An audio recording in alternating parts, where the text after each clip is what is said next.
channel 1. Check 1, 2. Yeah, I can't do anything else about it. I mean, I've tried, I've changed my, got rid of the splitter, I've changed the cable, I've used a different input, there's nothing I can do. Okay, all right.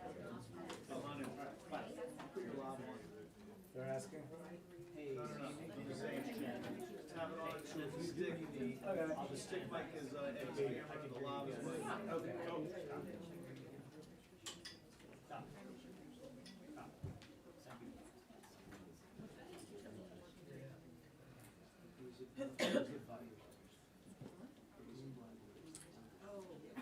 Right.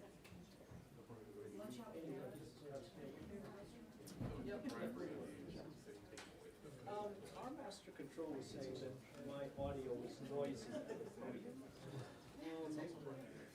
Are you finding that to be the case? Check 1, 2, 3, 4, 5. Check, check, check. 1, 2, 1, 2, 1, 2. 1, 2, 3, 4, 5. You should just have one channel only. Channel 1 only. 1, 2, 3. 1, 2, 3. Check, check, check. 1, 2, 1, 2, 1, 2. Check 1, 2, 3.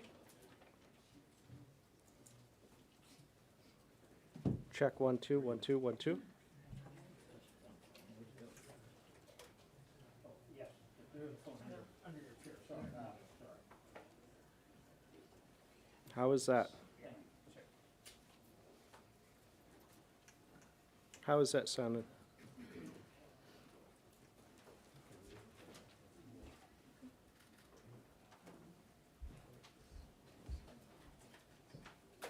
Oh, okay, I wasn't sure what they were talking about. Okay, thank you.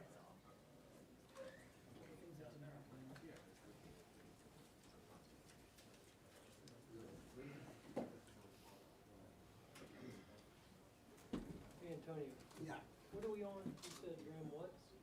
7 and 8. Okay, thanks. Hey, turn to this page on the Senate gallery, you're on 7 and 8.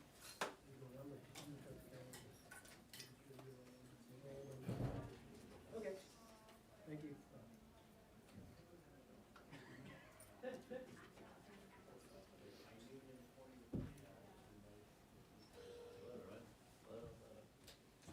Nice boots, Frank. I think you can make it work. Don't have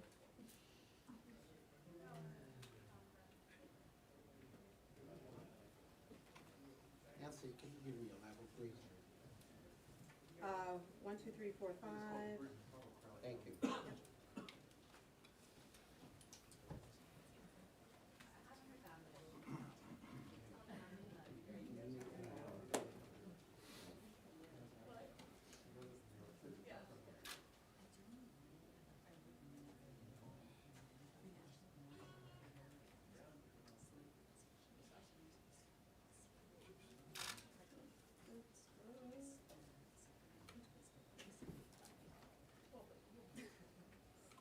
Okay, this is the starting point. How weird is it?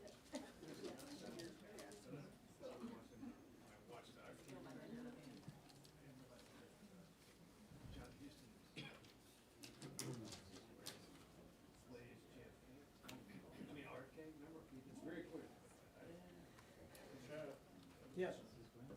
I won't show up.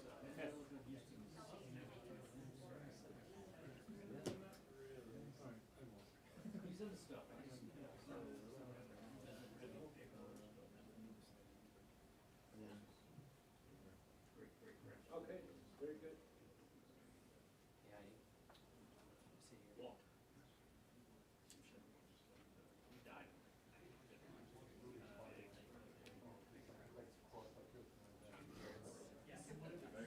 What's our RS here? This is the Senate studio. Yeah, yeah. Studio. Supposed to be Jeff Bennett. Schumer pressure.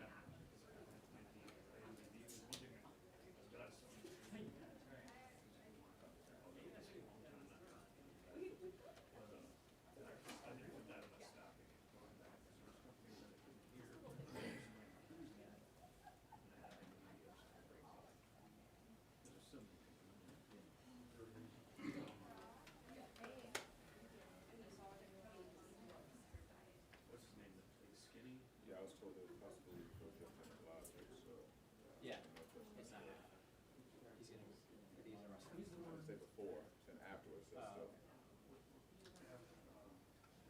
Gotcha, thank you, sir. Yeah, I'll just cut. I can't do that. Yeah, you should always take that. And Jeff, he's always good, especially with.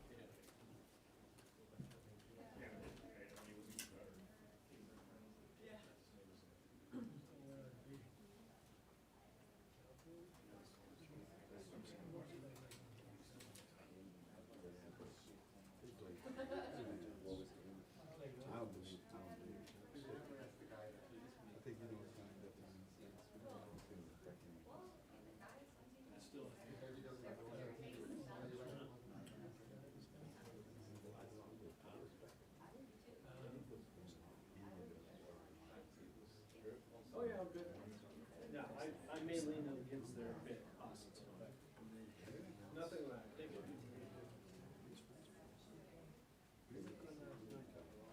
Not yet.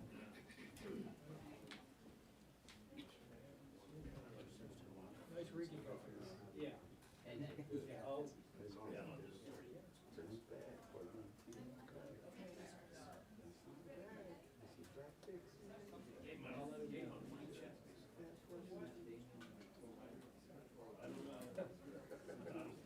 I'll try that.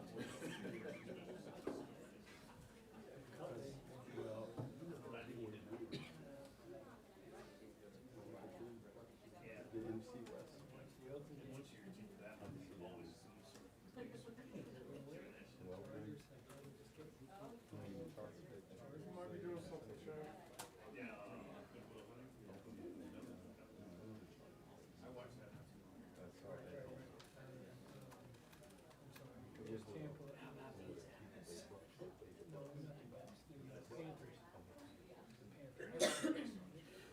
Nope. No. Negative.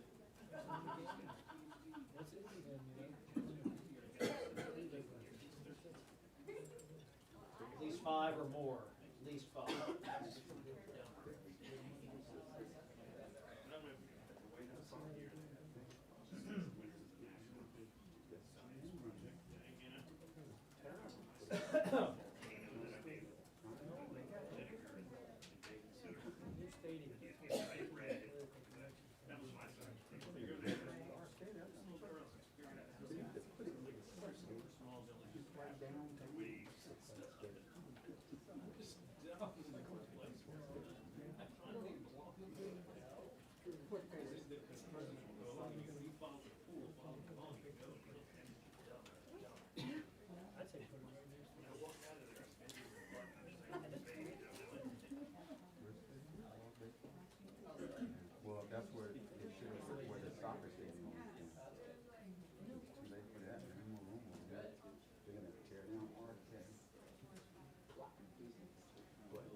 Copy, copy.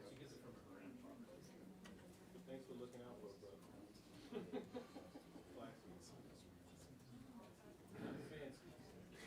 Oh, yeah, she's totally, she knows. Not fancy, but classy. Right, right, right.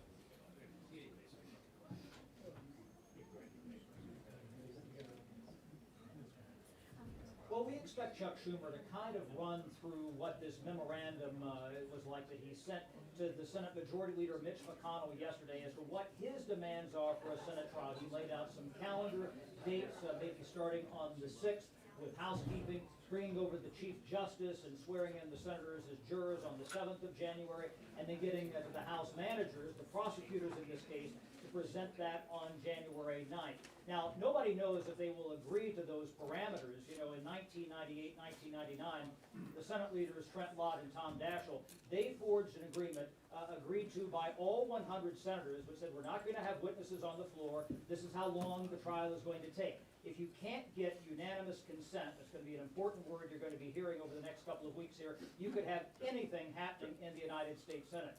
Chuck Schumer also asked for specific witnesses, those who did not testify in the House impeachment inquiry here, among them Mick Mulvaney, the Chief of Staff, and John Bolton, the former National Security Advisor. Now, I've been told that we've been given about a 1-minute warning here where Chuck Schumer, the Senate Majority Leader, is going to come in and lay that out and take some questions. So we'll just wait for him to come in the door here in just a second.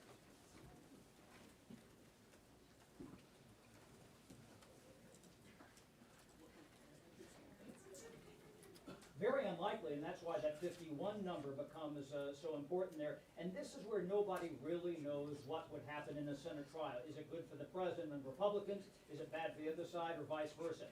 Keep in mind that Mitch McConnell is very wary about what a long trial does to his vulnerable senators, including Cory Gardner from Colorado, and you also have Martha McSally in Arizona, and Susan Collins in Maine. And here is Senator Schumer. Hello, glad to be part of your live performance. Okay, good afternoon, everyone. Now, the main purpose today is to follow up on the letter I've sent to Leader McConnell about the potential Senate impeachment trial and rules for them. But let's not forget that there are many other things the Senate should be working on right now.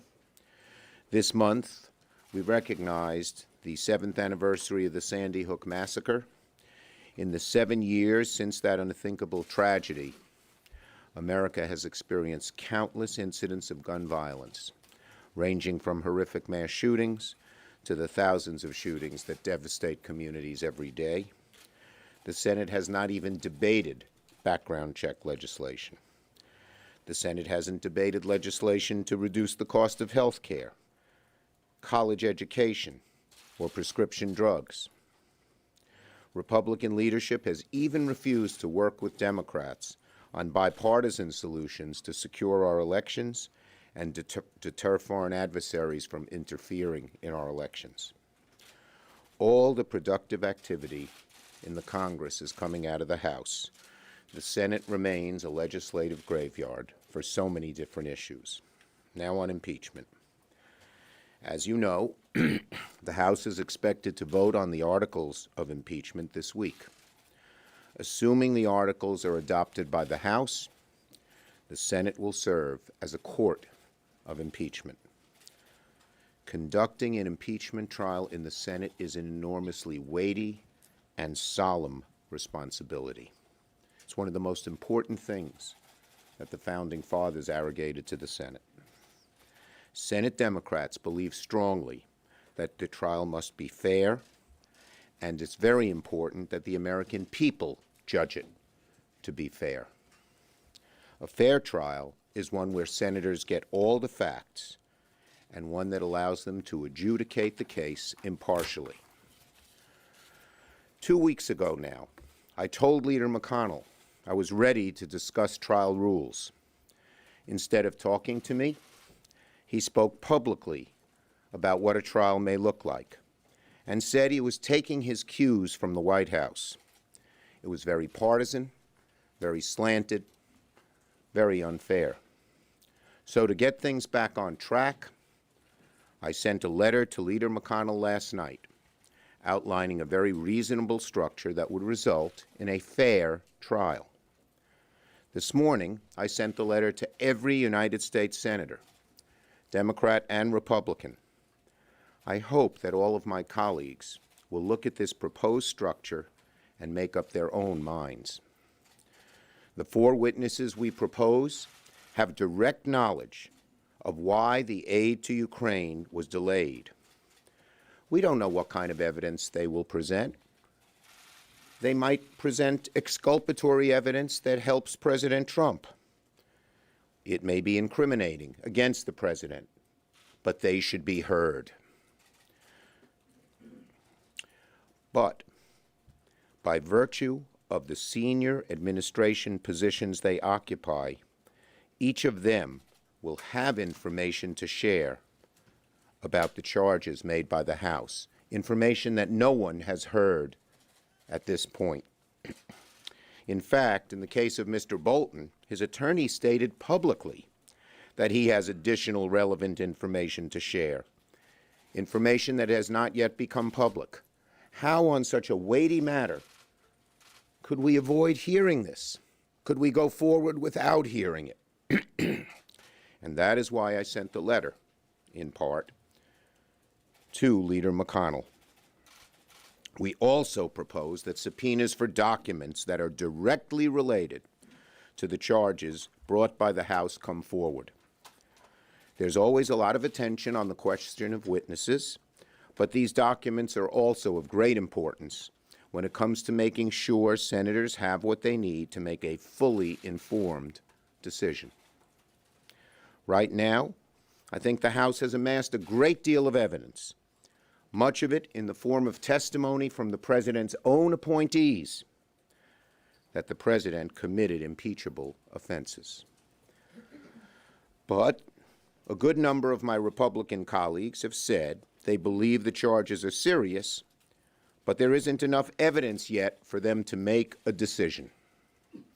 We believe these witnesses and documents would provide the evidence they're looking for without being dilatory or letting the trial drag on for too long.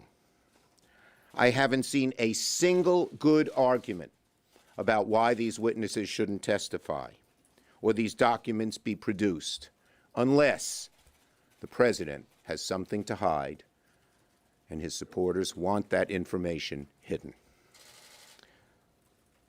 The trial structure I outlined in my letter to Leader McConnell will ensure that all the relevant facts come out without dilatory action.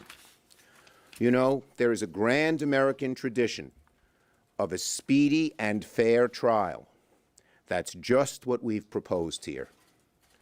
And I expect Republicans would be sympathetic to our proposal for that reason. The President and House Republicans have resisted letting all the evidence and facts come out. The President hasn't offered a single exculpatory bit of evidence that refutes what's in the House impeachment charges. They have not refuted them. Our document could be summed up by Joe Friday on Dragnet. Just the facts, ma'am. That's what we're interested in. Not diversions, not conspiracy theories that are irrelevant to the case. Just the facts, ma'am. As I said, the President has offered nothing exculpatory to disprove the evidence that has been put forward. Instead, he's orchestrated a cover-up. It's left many in the Senate and millions across the country asking, what is the President hiding? Why doesn't he want the facts to come out?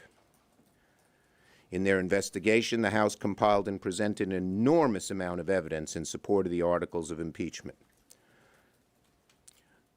But, as I said, some of my Republican colleagues are saying there isn't enough evidence The trial structure I outlined in my letter to Leader McConnell will ensure all the facts come out. So in the coming weeks, senators, particularly Republican senators, will have a choice. Do they want a fair, honest trial that examines all the facts? Or do they want a trial that doesn't let the facts come out? Trials have witnesses. That's what trials are all about. And documents. It's not just the prosecutors, in this case, the House attorneys make their side, the president's lawyers make their side. We know that already. We've heard that. We need to know the facts from those who are in a position to know, and from documents that accurately reflect them. So, to engage a trial without the facts coming out is to engage in a cover-up. To conduct a trial without the facts is saying we're afraid. We have something to hide. To conduct a trial without relevant witnesses who haven't been heard from, to just rehash the evidence presented in the House, just doesn't make any sense. If Leader McConnell doesn't hold a full and fair trial, the American people will rightly ask, what are you, Leader McConnell, and what is President Trump hiding? Ready for questions. Well, one at a time. Back in 1999, you did not support hearing from new witnesses in the Senate trial. Why do you feel differently this time? No. Okay. Here is what I said at the time. These are exactly my words. My view is we've heard from most of these witnesses over and over again. We've heard the same story. The witnesses in '99 had already given grand jury testimony. We knew what they were to say. The 4 witnesses we've called have not been heard from. That is the difference, and it's a difference that is totally overwhelming. Senator Schumer, of those 4 witnesses that you've called, some of the Republicans have suggested that it's not the Senate's job to get these witnesses. That was supposed to be done by the House Democrats, and the House Democrats decided not to go to court to get these witnesses. Should the Democrats in the House have pursued these witnesses? Well, look, I'm not going to second-guess the House. There is virtually no argument, no good argument, if you're interested in the facts, in not having these witnesses come forward now. And remember, the standard at a trial is different than the standard when a prosecutor, in this case the House Impeachment Authority, puts together a case. A trial is a place for witnesses.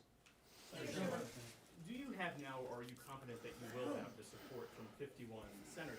I expect to have the support from Democrats and Republicans because the argument is so strong. And many Republicans have voiced to me and many of my colleagues privately that they think what the president did is wrong, but they're just not sure enough facts have been presented to make an impeachable case, high crimes and misdemeanors.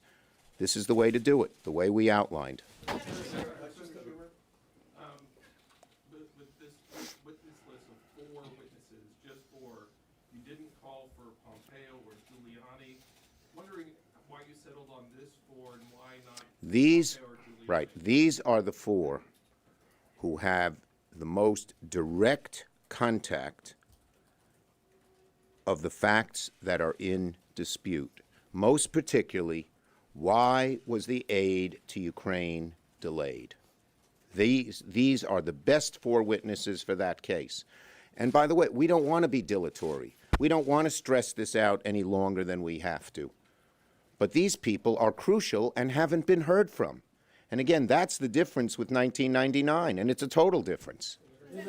Yes. I'm not going to get into that. I'll negotiate with McConnell, but let me tell you, live testimony is the best way to go. Leader Schumer, in 1999, the linchpin to the deal between Senator Lott and Daschle was the fact that they did not want live testimony. They had a little bit of videotape testimony. They thought it would bring discredit on the Senate. I spoke with Senator Lott a few days ago, and he indicated he thought that the integrity of the Senate is at risk here if you have live witnesses on the floor. 2-part question. Why is that not the case in this instance, despite what you said about not hearing from these 4? And Well, number 2, you can't say despite what I said. That's the whole case. We've heard from them. so point number 2, though, do you genuinely think 1999. Agreement like Yeah. 1999. 1999 was a different case. There were all the obvious reasons why they did not want a witness like Monica Lewinsky testifying in public. I was there, and it related to what the questions might be about, that the whole nation, including children, would be watching. It's a totally different situation. There's no analogy. If House Democrats feel that they have enough evidence to impeach without hearing from these four witnesses, why isn't that enough here in the Senate? The bottom line is that there are some who may think it's enough. We all have to wait and not prejudge the case. But there are many who have said, these are serious charges, but I'm not sure there's enough factual evidence to merit impeachment. These people know better than anybody else the facts. There is no reason on God's green earth why they shouldn't be called and testify, unless you're afraid of what they might say. If you can't reach an agreement with McConnell on witnesses, would Democrats force motions on the floor when the trial? We'll cross that. I am hopeful. Leader McConnell has finally said that he wants to sit down and talk. And I am very eager and willing to do that. As I said, we want to come up with a fair trial where the facts come out without dilatory actions and without making this into a circus of unrelated conspiracy theories of either the right or the left. Last question. Back there with the beard. Senator, on that last point, there are Republicans, including perhaps even the President of the United States, who have some ideas for witnesses that they might want to call. Are you willing, if Senator McConnell, Leader McConnell were to say, sure, we'll do some of your witnesses, but you have to do some of ours, are you willing to? Well, again, I think the trial should be focused on the facts that the House presented, not on conspiracy theories that some established liar puts forward, and then someone says, let's hear if that conspiracy theory is correct, which has no relevance to the facts here. So we ought to stick to the facts, and if there are other witnesses who might have witnessed what happened, who might have very strong evidence on the facts that the House presented, I'd certainly want to hear who they are. Thank you, everybody. On the IG report?